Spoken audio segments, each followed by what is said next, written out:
today I'm having coffee with Ruth, our first Chief Product Officer. We're going to be talking about what the role's all about and what our hopes and dreams are for her role. So Ruth, you are our first Chief Product Officer. We've been talking today about the amount of change that's going on in the industry. The demands from clients are, I think, really different to what they were a year ago, let alone 5 years ago. They're asking us a lot more about technology. They're asking questions that really challenge us as a business. So for me, the Chief Product Officer seems very pertinent right now, and I just want to know a bit more from you about what the role really means and what people in the company can expect to see from you. I think it's not rare nowadays to hear the word digital transformation often being paired with advertising and marketing. And you're quite right. In many of the pitches that we have, in many of the conversations that we're having with clients, we're talking a lot about technology platforms as enablers of the activities that once we used to do without technology. And so invariably that means that in the way in which we help our clients, we have to change our mindset as well. And so I view this role as Chief Product Officer as an opportunity to take us to that next stage in this world of accountability, in this world where technology is part and parcel of what we do, and where we frankly need to think about what we produce for clients around value exchange, quality, and also strategic thinking. So that's where I am with that. Okay. And what are you most excited about achieving in this role?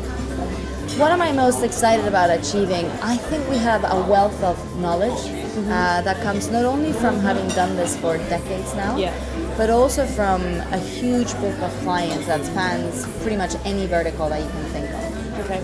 And I think there's a huge opportunity in starting to turn that into platforms and services that are actually modular and that allow clients to tap into that expertise beyond paid media, right?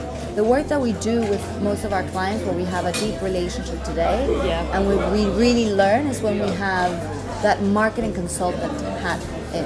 When we start thinking about media not just in terms of how it relates to their sales, but also to their broader business objectives as well. So putting ourselves more in the client's shoes. Absolutely, we have to. There's no other way to do it. Okay.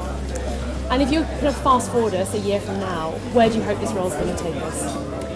I'm hoping this role will take us to a place where we are clear about the value proposition that we deliver to clients, where we can talk about the complexity that we live in today in a relatively simple way for people to understand, to a place where removing friction for the consumer is the main driver of anything that we do, and where we have a very robust product offering that can help our clients drive their digital transformation, but also understand how marketing is core to business.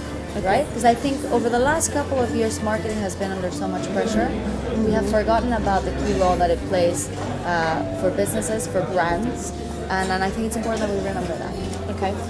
So I'm really excited to have you on the leadership team, and one of the many things that I like about you, Ruth, is the fact that you've had a very different background. So your rise to agency leadership has not taken the traditional media path. So I'm interested in your view on how you think that sets you up really well for this role.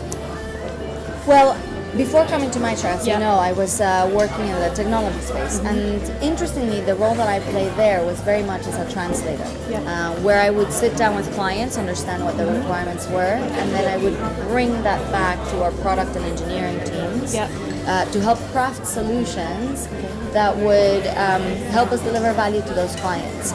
So in a way, I see this chief product role as a return to that core skill set that I developed in the technology space, and having a huge opportunity to apply it to an agency like Mindshare, where we not only have the product aspect of it, but we also have services, and then we also have a much broader impact in terms of industry trends and best practice thought leadership. So I'm quite excited about that. Going back to my translation days. Okay. And finally, you've been at Mindshare now for about 2.5 years. What is your perception of the agency, and what do we most need to do? Well, this is interesting because, as you know, I tick many of the diversity boxes Well done. when it comes to things, right? So it's in my perspective, I think having worked in a global context and predominantly with American companies before coming to Mindshare, I think there's one thing that we could take from them, which is this pride in the work and the ability to shout about it when you do things well. I think as an agency we are wonderfully humble, but sometimes it takes more than that. You know, we're the type of place where when we win amazing awards, like we have done recently, we just say like, well, we're just doing the job. And yes, we are, but at the same time we are innovating and we are driving clients to be brave, and I think we ought to be more vocal about that too. So I'm excited about helping us do that as well. Okay, so we're going to make our product more viable in modules, create new products to suit today's marketing landscape, and then we as an agency need to be braver, we need to share more and talk more about our successes. Absolutely. Okay, cheers to that. Cheers.